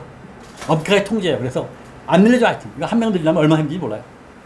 그 다음에 아웃소싱하고 외주 용역이나 이걸 많이 의존하고 그래서 장기요양 서비스 어린이집처럼 거의 통째로 상당 부분이 아주 민간 부분에 넘어가는 경우가 있는데 서비스가 계속 문제가 되죠. 그리고 다양한 유업비, 사업비는 많았어요. 사업비는. 사업을 할 수 있게끔. 이건 필요하니까 해야 하는데 그래서 사업비를 그리고 또 하나는 각종 복지 사업이나 이 매칭 사업 비용이 또 많은데 거기에 고용제도가 뺀 거예요. 그 사람들 공공부문 고용인력이 아닌데 이 사람들은 또 사업비가 일몰제이기 때문에 2년 뒤에 없어질 사업 이런 게 많아서 사실 그것까지 합치면 정부 돈이 운영되고 거기에 고용되는 사람이 훨씬 많습니다. 근데 앞부분에 얘기한 사립학교 교직원도 15만 5천 명인데 사립학교 교직원은 민간이 하기 때문에 공공부문이 아니에요. 근데 다 공공돈이 다 가요. 다. 공공학과 똑같거든요. 사립학교 지급되는 돈이. 그래서 이런 데가 꽤 있어요. 넘어갑시다. 넘어가요. 일자리가 어떤 공공부문의 정규직 비정규직이 보면 이건 이제 고용 통계인데 정규직이 아까 150만이라고 했는데 여기는 빠진 게 뭐냐면 19만 5천 명의 군인들이 빠졌어요. 하사관, 직업 하사관하고 장교들 빠져 있고 선생님들도 빠져 있는 거 아닌가요? 선생님들가 있어요. 선생님들 밑에 교육관리가 있어요. 그래서 이게 보면 비정규직이 31만 1,000명이고 무기계약직 21만 1,950명이 나와 있죠. 내려가 보세요. 조금만. 파견이 12만 5천 명이 뭐가 많냐면 시설물 청소, 경비원, 시설관리원 요게 3개 직종이 63.6%예요. 기간제는 기간제 교사, 그 다음에 밑에 보면 사무보조원, 연구보조원 같은 건 시설물 청소원, 시설물 관리원이 오른쪽, 왼쪽, 오른쪽이 다 비슷해요. 근데 파견하고 그 다음에 시간제는 다른데 파견 용역은 사실은 거의 다 상시수가 뭡니다. 파견 용역은 거의 100% 이번에 전환 대상이 되는데 기간제는 19만 명 가운데 정부 기준에 따르면 8%밖에 적용이 안 되는데 이번에 기준을 좀 확대해서 한 반쯤이 이번에 정규직 대상이 됩니다. 넘겨보세요. 공공부문에서 50% 이상이 비직으로 쓰고 있는 기관들입니다. 여성인권진흥원은 한 명도 없어요. 왜냐면 기관장도 비정규직이거든. 다 비정규직으로만 돼 있고 하여튼 비정규직이 많은 데를 보세요. 얼마나 많은지. 이게 제대로 된 공공기관을 할 수 있겠어요? 그동안 비정규직으로 운영된 겁니다. 넘겨보세요. 요건 인천공항공사인데 인천공항공사는 15%가 정규직이고 85%가 용역직이에요. 용역직. 이번에 문제가 되는데 근데 정규직은 평균 연봉이 8,900만 원이에요. 이건 안료에 나와 있어요. 비정규직은 약 3,400 정도 된다고 그래요. 물론 여기에 연장근로 야간근로 다 포함해서. 그래서 전체적으로 보면 이렇게 낮은 임금은 아닌데 다른 데랑 비교해서 평균 보면 용역근로자 1.28%밖에 안 되니까 일자리가 괜찮은 거예요. 그죠? 그러니까 그만두지 않죠. 임금 수준을 여러 분야에 걸쳐서 4개 분야를 크게 나누면 각각 어떻게 되는지 비교해 보고요. 그래서 다른 비정규직보다는 처우가 괜찮다는 걸 볼 수 있습니다. 넘겨보세요. 그 안에 있는 그 안에 그 용역회사의 안에 있는 직급들의 임금이고 넘어갑시다. 넘어가요. 요건 우정사업본부라고 알죠? 우체국. 거기 보면 상시집배원이라고 공무원 집배원 있고 상시집배원이 있는데 상시집배원은 공무원이 아니라 처우가 안 좋아요. 이 사람들은 그 고용 안정은 보장되어 있는데 그래서 동일노동 동일임금 원칙에 좀 어긋나죠 이거는. 그죠? 여기는 온갖 비정규직 다 있습니다. 우정실무원들은 우체국에 가면 소포를 쫙 모아가지고 분리한 데가 있어요. 가보면 완전히 노가다에 노가다. 뭐 그거 하는 사람들이 새벽에 주래요. 그래가지고 새벽에 4시간짜리 5시간짜리 파트타임에 수두룩합니다. 넘어가요. 이건 철도 같은 경우에는 비정규직은 적은데 위탁이나 이런 걸 많이 하는데 위탁을 자회사를 만들어서 자회사한테 위탁을 준다. 위탁을. 이거 완전히 위탁회사, 민간 용역회사처럼 운영이 들어있어요. 비정규직도 일부 있는데 여기 보면 위탁이 많습니다. 넘어가세요. 철도공사 이거 보세요. 코레일 네트워크가 자회사인데 위탁을 주고 있어요. 그죠? 그 위탁 기간이 있고 그 해당되는 사람 코레일 관광도 마찬가지고 이건 뭐 자회사인지 위탁 용어가 없으니 알 수가 없을 정도로 이것도 문제가 있는 거죠. 넘겨보세요. 비정규직의 제로 시대를 선언하고 나서 그래서 이제 비정규직 원칙을 몇 가지를 세우고 있는데 하나는 상시 지속 업무를 정규직화한다. 이건 기간제든지 파견 용역인데 다 마찬가지로 동일노동, 동일같은 노동임금 차별적인 대우를 켜는 같은 일 하고 있으면 정규직이 비정규직 같이 준다. 이제까지 비정규직이 있더라도 같은 노동을 하면 같이 준다. 지금 시간제, 기간제 교사는 지금 교사들과 연금 빼놓고 다 똑같이 처벌받아요. 그러고 근데 문제는 이렇게 해가지고 너무 비용이 많이 들어가면 감당이 불가능하겠죠. 그죠? 그래서 인건비가 누적적으로 증가하지 않도록 하고 직군과 직종 간의 차이를 좀 구분할 필요가 있겠다. 근데 우리는 차이와 차별을 구분을 못 해가지고 차등을 자꾸 차별하고 우기는 사람들이 많은데 서로 다른 일을 하면 다른 임금을 주는 건 당연한 거예요. 근데 우리는 대졸자면 똑같이 받아야 할 잖아. 대졸자들도 일을 뭘 하느냐에 따라서 다르게 다 주는 게 맞는 거예요, 그게. 근데 그거 하면 막 열받아, 엄청. 사람들이, 그죠? 다른 회사에 있는 사람들이 조금 받는 거는 아무 관심도 안 하는데 자기 회사에서 같은 대졸자들이 또는 같은 경력 가지고 있는 사람들이 다르게 받으면 설령 다른 업무를 하고 있더라도 굉장히 열받는 게 우리나라의 좀 독특한 건데 그걸 다르게 할 필요가 있다. 정직 대상은 대체로 보면 파견 용역은 거의 다 해당되고요. 기간제 가운데는 약 18개 대상이 있는데 밑에 보면 18개 대상이 쫙 나와 있어요. 어떤 게 해당되는지. 나머지 한 90만 명, 정확하지는 않습니다. 그 정도가 대상이 된다. 그래서 42만 명, 그 다음에 무기계약도 다 정규직 대상입니다. 합치면 42, 3만 명 정도가 된다. 문제는 이번에 공공부문에서 일자리가 많이 늘어나고 생각하는데 일자리 늘어나긴 늘어나는데 일자리 질 개선된 사람이 훨씬 많습니다.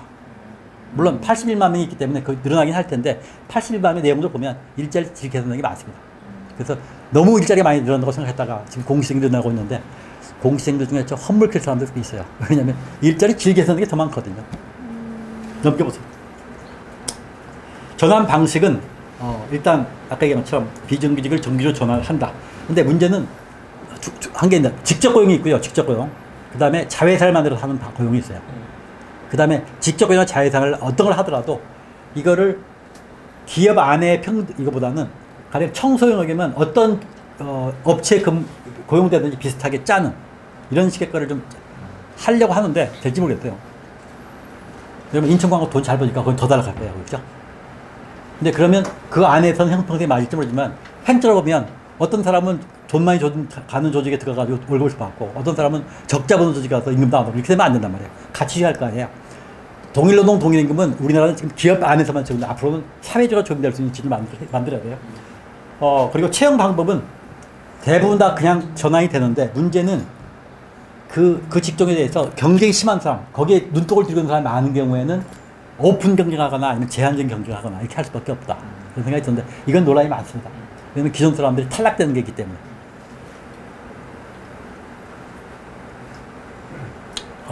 근데 한꺼번에는 어렵고요. 아마 단계로 돼야 왜 그러냐면 용역 파견업체 같은 경우 용역 회사는 계약 기간이 2년 3년 남아 있어요. 이거를 다 일시에 해지할 것 같거든요. 그래서 이거는 용역 계약계에 만료되는 대로 할 수밖에 없어서 시간이 생각보다 2020년까지 이렇게 길게 걸릴 수 있다. 이런 거고요. 넘어갑시다. 요거는 대충 한 거고요, 얘기를. 무기계약직도 이번 기회에, 무기계약직은 그동안 고용 안정만 했지 똑같았단 말이에요. 이번 기회에 앞으로 이제 직제나 승급체계 이런 것도 만들어서 호봉급은 아니고요. 거기 직무에 맞는, 직무의 숙련도 지식이나 경험, 거기에 맞는 정도의 승급체계를 어디는 3단계, 4단계, 어디는 뭐 일반 공기업처럼 막 30억원까지 가는 이런 건 없을 겁니다. 넘어가서. 그리고 이제 이거를 구체적으로 이제 적용할 때 노사 간의 교섭이나 이런 걸 통해서 할 수밖에 없고요. 당연히 정원하고 인건비 산정을 다시 바꿔야겠죠. 그죠? 이건 기재부가 할 거고요. 그 다음에 이제 공공부문이 비정규 정규가 되니까 뭔가 좀 달라져야 하지 않겠어요? 국민들한테 제공한 서비스가. 근데 요 얘기는 쏙 빠져 있어요. 그래가지고 요거는 정규직화는 사용자들이나 근로자들이 이런 식으로 뭔가 좀 정규직화 좀 나은 대우를 받으니까 거기에만큼 국민들한테 돌려주는 게 있어야 하는 게 아니냐. 이걸 위해서 좀 노력을 하자 이런 거고요. 그 다음에 비용에 대해서 시뮬레이션 해보자. 넘겨봅시다. 이거는 서울 메트로 환경이라고 서울 지하철의 자회사가 여기에 청소하는 분이 약 1,500명 가량 돼요. 1,500명. 근데 나이가 60이 넘은 사람이 대부분이에요. 이거는 공공부문의 정규직화를 한 건데 자회사 모델로 과거에는 군인공제회에서 용역업체를 운영하고 있었어요. 이미 수의계약 해가지고 이거를 군인공제 수의계를 없애면서 자회사로 만들어서 했는데 여러 가지 많은 개선했어요. 여기서 했던 모델을 많이 벤치마크가 배울 필요가 있다 이런 겁니다. 넘어갑시다. 임금도 올랐어요. 그래서 이제 그 차이가 방금 그 메트로 환경은 공공기관 집계가 되고 있는 건가요? 거기도 아까 말한 공공부문 정의에서? 그렇죠. 거기는 안 되고 있어요. 그러니까요. 공공기관 자회사이기 때문에 안 되고 있어요. 그다음에 자회사를 할 경우에 너무 그동안 남용되게 해서 이런 식으로 좀 개선할 필요가 있다. 안 그러면 용역업체로 운영된 자회사면 누가 신뢰하겠느냐. 넘어갑시다.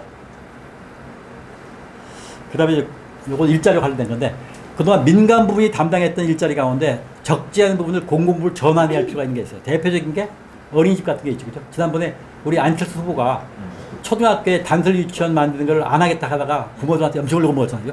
그만큼 사회적 수요가 존재하는 거예요. 지금 공공 일자리, 그러니까 국공립 어린이집에 가려고 막 밤을 새고 하잖아요. 부모들이.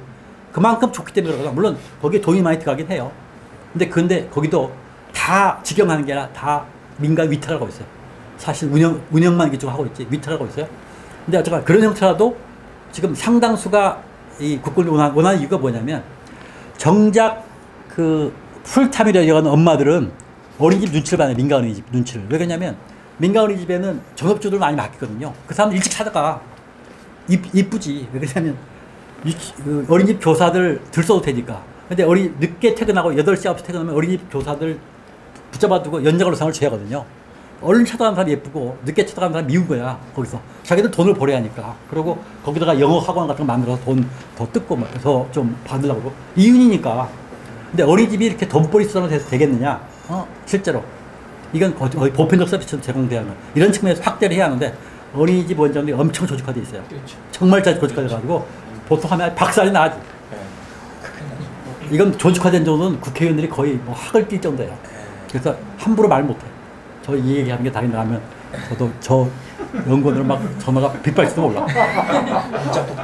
근데 저는 어쨌거나 그럼에도 불구하고 어린이집은 공공용 이번 기회에 대폭 확대한다고 생각합니다. 근데 물론 다 100% 하자는 건 아니에요. 민간 어린이집 중에 잘 된 게 있으면 그건 살려두고 또 공공이 기준을 만들면 민간도 따라올 수 있거든요. 근데 우리 공공이 너무 적어서 기준도 못 만들고 민간 어린이집에 우리가 판을 치고 이게 시장 논리에 따라서 정작 학부모들이 필요한 게 아니라 어린이집 눈치를 보는 이런 역전 현상이 벌어지고 있죠. 이런 건 반드시 고쳐야 한다는 얘기고 그 다음에 장기 요양기관 같은 경우도 그렇고요. 이것 말고도 여러 가지 뭐 가령 장애인 같은 경우도 그렇고 장애인도 다 장애 요양기관이 이런 데가 시설이나 이런 데가 다 민간이 하고 있는데 종교기관 같은 작은 데도 있는데 또 문제가 있는 데 많아요. 형제복지원 이런 거 옛날에 있었잖아요. 이런 것들은 사실 민간이 막 돈벌이 쓰러 하니까 그런 거예요. 근데 그게 사실 어디 있을지고 그다음에 광주에서 뭐 있었죠? 그 유명한 영화 나온 거? 도가니. 뭐 그것도 대표적인 거란 말이죠. 물론 공공기관도 그런 게 있을 수 있는데 민감이 더 심할 수 있죠. 그 다음에 이제 소방서나 요번에 런던 그 그랜텔 그 본 것처럼 옛날보다 훨씬 더 소방서 많이 부르죠, 그죠? 심지어 뭐 벌집 내리라는 것부터 시작해가지고 그리고 경찰도 옛날보다 훨씬 더 가정폭력, 성폭력, 학교폭력 옛날에는 다 로컬에서 해결하는 걸 다 한단 말이죠. 수요가 폭증하고 있어요. 근데 일일이 적어서 이런 건 좀 늘려야 하고 여기가 노동시장이 굉장히 깁니다. 제가 계속 경찰 한번 노동시장 조사해봤는데 여기도 이제 효과를 줄이기 위해서 늘릴 수밖에 없어요. 이번에 다행히 정부가 늘린다 했겠죠? 넘어갑시다. 근데 이제 공무원들은 좀 가능하면 신중하죠. 왜냐면 연금이 많아가지고 연금을 또 오랫동안 타요. 죽을 때까지. 그러니까 이게 부담이 장난이 아니에요. 그래서 공무원은 좀 가능하면 조금 늘리고 다른 부분을 늘리자. 돈이 들어가니까. 근데 이거는 왜 그러냐면 우리나라 학생 수가요. 초중고등학교 학생 수가 급격하게 줄고 있어요. 2011년부터 2015년까지 15.8% 줄었어요. 110만 명이 줄었어요. 학생 수가. 여러분들 대도시나 이런 데서도 초등학생 수가 확 주는 거 보이죠, 그죠? 1학년하고 6학년하고 수가 확 줍니다. 근데 이게 전국적으로 그렇기 때문에 이 수가 엄청나게 빨리 줄어요. 2021년에 같은 속도 줄이면 92만 9천 명이 줄어요. 근데 같은 비율로 교사를 줄이려면 6만 7천 명을 줄여야 돼요. 근데 이번에 교사 수를 13,000명 늘린다 했는데 내가 반대했더니 왜 늘린가 보니까 지금 기간제로 있는 교사가 32,000명이가 되는데 이 사람들을 정기적으로 채용하고 영어 강사들 있는 거를 채용하고 그래서 그건 의미가 있겠더라고. 근데 이제 이거를 감안해서 해야 하고 학교 학생 교사에 있는 학생 수 지금 많지가 않습니다. 13.73명인데 물론 여기 교장 교감 빼고 시골 지역에 서너 명씩 있는 학교 빼고 하면 도시는 아직도 20명, 25명이 많죠. 조금 더 줄일 필요가 있는데 그래서 제가 보기에는 앞으로 21년까지 6만 7천 명 가운데 약 3만 한 4, 5천 명을 줄여야 하지 않겠는가 생각이 드는데 문제는 우리 사범학교나 이런 데 나온 사범대가 나온 사람들 중에 교원 자격고시 합격하고 기다리는 사람이 많은데 앞으로 이게 시간을 줘야 된다고 봐요. 앞으로 교사 많이 채용하지 않을 거다. 고만 사립학교 사립사범대학 줄여라 정원 이런 얘기를 해야 하는 거 봅니다. 넘어가세요. 그 다음에 이것과 더불어 우리나라 공공기관이요. 우리나라 공무원이나 공공기관 되면요. 우선 일자리가 보장되죠. 민간 부분은 55세 부장급은 대부분 다 탈락을 해요. 소수의 임원들 빼놓고 다 나가요. 그죠? 근데 공공기관은 60세 중년을 다 누린단 말이죠. 그러니까 생애임금으로 따지면 민간 부분의 인간은 비교가 안 되는 거예요. 실제로. 그러니까 공시적으로 모인 이유가 있는 거예요. 실제로. 생애임금으로 따지면 민간보다 훨씬 낫거든. 요즘 부장으로 가기 쉽지 않습니다. 차장에서 잘린 사람 많아요. 그거 따지면 공공부문이 훨씬 더 안정돼 있거든. 초기에 낫더라고요. 그러니까 공공기관에 많이 몰리는 거는 지금 현재 시스템을 보면 당연한 거예요. 그리고 거기다가 연장까지 돼가지고 가장 임이 높은 때 나이 많을 때 저처럼 나이 많은 사람이 3년씩 연장한 거야. 그러니까 그건 깎는 게 맞죠. 그래서 임금 피크제 하는 게 맞죠. 근데 이것도 반대했어요. 저도 올해 정년입니다. 그래서 지금 85% 받고 있어요. 임금 피크제 적용받아서. 그래서 저는 주장했어요. 우리 해야 한다고. 제일 나이 많을 때 일도 안 하는 사람 많고 옆에 있는 사람이 불편하고 큰 소리 많이 치고 조직에서 이런 사람이 그만큼 받으면 연전됐으면 깎는 게 맞지 뭘 더 받으려고 그래. 요즘에 직장 갖고 있으면 명함 하나만 들고 있어도 그게 어딘데.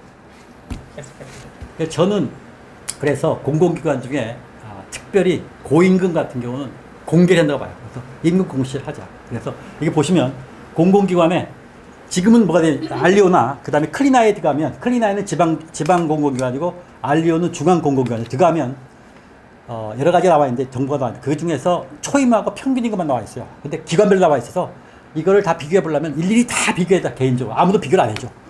야, 저는 이렇게 보면 각 직종별로 직급별 남녀별 학력별 근속연수별 연봉과 월급인데 기본급 각종 수당 연장근로 수당 정기 보너스 성과 보너스 각종 복지 학자금 복지 포인트 건강 검진 지원비 경조사비 그 다음에 이런 걸 다 공개하자는 거예요. 그리고 그거를 비교했죠. 아예 비교를 싹 해줘서 누가 얼마를 받는지 어느 기관이 많이 받는지 해가지고 그거 왜 이렇게 많이 받냐 그 기관은 물어봐서 너무 많이 받으면 그거 그만 올리라. 국민적인 압력이 작용하겠다. 이게 공공부문 개혁하는 수단이에요. 공공부문 일자리 동결하면 쉽잖아요. 정부가 일방적으로 하면. 근데 저렇게 공개해놓으면 국민들 여론이 들끓지 않겠어요? 그죠?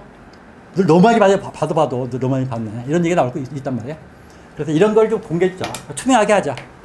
우리하고는 다르지만 캐나다나 미국 같은 경우는 10만 불 이상 되는 사람들의 개인 연봉을 이름과 같이 공개해요. 이미. 네. 미국이요? 미국도 캐나다도 그렇고. 미국 캐나다. 네. 그래서 우리는 뭐 개인 공개하자는 거 아니고 집단별로 공개하자는 거예요. 실제로. 공공에서만요. 공공에서만.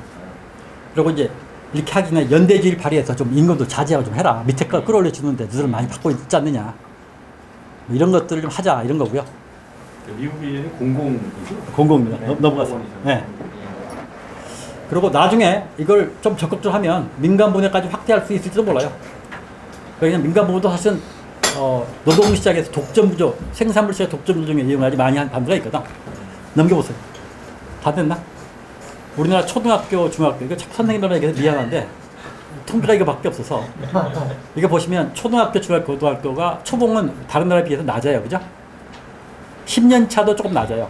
아주 낮은 건 아니고 15년 차부터는 우리가 꽤 중간 수준 정도 이상 가고요.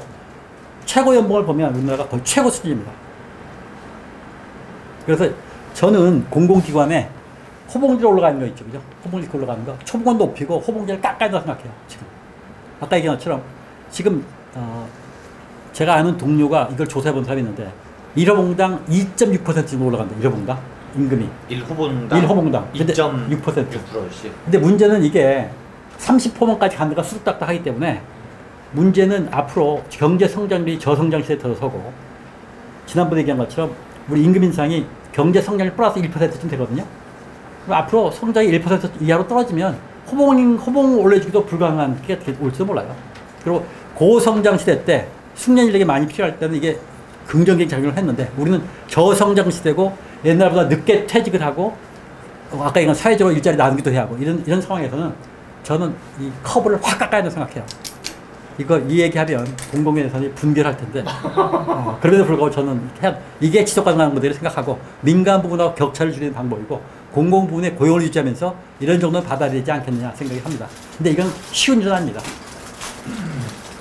예, 이상입니다. 제가 좀 많아서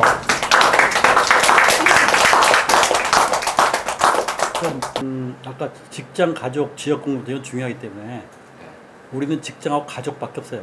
옛날에 반상이라도 있었고 지금도 시골에 가면 나름대로 지역공제 살아있는데 사실 굉장히 중요한 인간생활의 축입니다. 근데 그게 무너졌거든요. 우리 같은 도심에 있으면서 아파트 옆에 아래 인사도 안 해요. 실제로 상당수가. 저는 이걸 좀 복원한다고 생각하고 그게 노동시간부터 시작한다고 생각을 합니다. 질문당 30초씩 해야지. 그 다음에 실제로 일자리는 민간분이 많이 만드는데 공공분의 일자리를 지금 쥐어짜듯이 만드는 것처럼 되는데 그게 아니라는 거예요. 실제로. 우리 사회의 당연한 요구를 반영하는 거고 오히려 제가 보기엔 정부가 그 정당을 제대로 설명을 못하고 있을 뿐이에요. 저는 정부가 일자리위원회 관리들 중심으로 돼서 저는 오히려 좀 문제가 있다고 생각해요. 오히려 훨씬 더 준비된 사람이 많이 있어요. 관리들이 가면 좋은 거는 돈을 쥐어짜가지고 일자리를 만들어내는 편해요. 당분간은. 근데 실제로 기획을 하는데 떨어져요. 관리들이.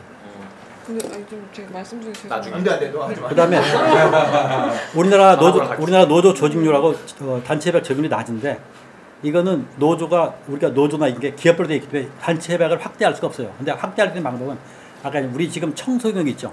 이번에 비정규 정직화할 때 이거를 조직을 넘어서서 통일시켜내면 그게 직종별 교섭의 시작이 될 수가 있어요. 전국 단위 청소노조를 만든다는 그렇죠. 얘기죠. 그렇게 될 수도 있고 그거는 전국적으로 통일시킬 수가 있어. 그래서 어떤 조직에 있거든 청소는 이 정도 임금을 받는다. 물론 획일적으로 약간의 레인지를 둘 수는 있어요. 지금 많은 나라들이 이렇게 하고 있어요. 이러면 가능해요.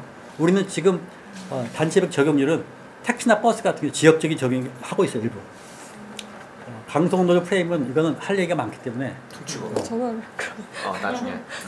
AI 때 뭐 여러 가지 예측이 있는데 이건 아무도 모르는 것 같아요. 독일의 워크 4.0, 인더스 4.0과 연계돼서 나온 워크 4.0을 보면 없어진 일자리만큼 더 일자리 많이 만들어진다는 말도 있고요. 이거는 실제로 AI 시대에서 그러니까 지금 현재는 AI보다는 디지털 테크놀로지를 얼마만큼 각 분야에서 자기의 필요에 맞게끔 활용하느냐 이 능력인데 이것도 아직 다 실현이 안 됐어요. AI는 아직 제가 보기에는 실현되려면 상당한 시간이 걸릴 거라고 생각이 들고 어떻게 나타날지는 잘 모르겠어요. 근데 우리는 굉장히 부풀려서 얘기하고 있는 틀림없어요.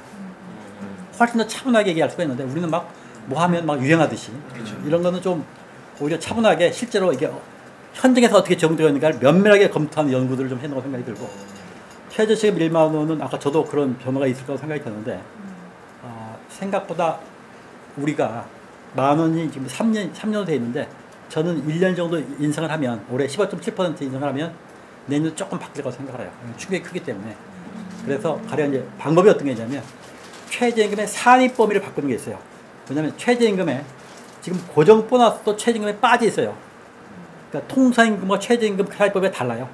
그러니까 통상임금은 누구나 일을 하면 고정적으로 정기적으로 받을 수 있는 돈이거든요. 근데 사실은 그게 우리 학자들에 따르면 그거는 최저임금 산업법에 들어가는 게 맞아요. 근데 어쨌건 이상하게 들어가지 빠져 있어. 근데 앞으로 이것도 고쳐야 돼. 그래서 총상임금이나 최저임금이나 같은 기준을 적용해야 하는데 우리는 다른데 불합리하게 돼 있어요. 이를테면 현대중공업도 지금 최저임금 위반이에요. 그 왜 그러냐면 기본급은 낮고 엉뚱하게 큰 거야 수당이. 이런 불합리가 있어요. 이런 건 고쳐야 하는데 지금 어려워요. 지금은 안 하면 정부가 해보지도 않고 꿰려락 한다고 생각하는데 워낙 할 거예요. 하는데 내년부터는 아마 이게 여러 가지 파장이 불어일으키면서 이런 걸 조정하면서 실제 우리가 가능한 지속 가능한 이런 걸 되지 않을까 생각이 드는데 충격이 분명히 있을 텐데 우리는 우리 나름대로 서구와는 분명히 좀 다른 형태로 적용될 것 같아요. 우리가 훨씬 더 서비스를 많이 잘하고요. 즉흥적이고 싸고도 좋은 서비스가 많이 있는데 아직까지는 우리가 질 좋은 일자리 많지 않기 때문에 저는 사람들이 여기에 먹고 살 수밖에 없다고 생각이 들고 그쪽에 경쟁이 나기 때문에 그렇다고 생각이 들고 공무원연금은 지난번에 2년 전인가 공무원연금 합의했잖아요. 국민 대통합의를 만들어서 어려웠어요. 모두 다 실패할까 봤어요. 근데 했었어요. 방법이 있는데 이게 정부가 결심하고 되는 일이 아니에요. 실제로 훨씬 더 사회적인 타협을 해야 합니다. 저항이 생각보다 이게 거세요. 그때도 기존 사람들 제외놓고 새로 들어온 사람들 했는데도 그랬어요. 저도 그때 좀 미진했기 때문에 추가로 해놓고 봅니다. 근데 그렇다고 민간하고 똑같이 하는 건 좀 그렇고 프랑스나 다른 나라도 공무원연금 계약하다가 정말 큰 홍해를 거쳤어요. 프랑스는 우리보다 훨씬 세게 테모를 해요. 아예 틀어막아 철도 같은 거 불 지르고 그래서 막았어요. 부분적으로밖에 못했던 거 알고 있어요. 저도 영국에서 6년 동안 유학을 했어요. 제가 워릭대학에서 해서 내용을 좀 알고 있어요. 개별적인 내용들은. 영국도 많이 문제가 많죠. 네, 그리고 영국 나름대로 민영화하고 개혁을 한번 했어요. 근데도 불구하고 공공부문이 그 정도가 돼요. 그리고 공공부에 속해 있는 게 청소나 이런 것도 다 들어가 있어요. 실제로.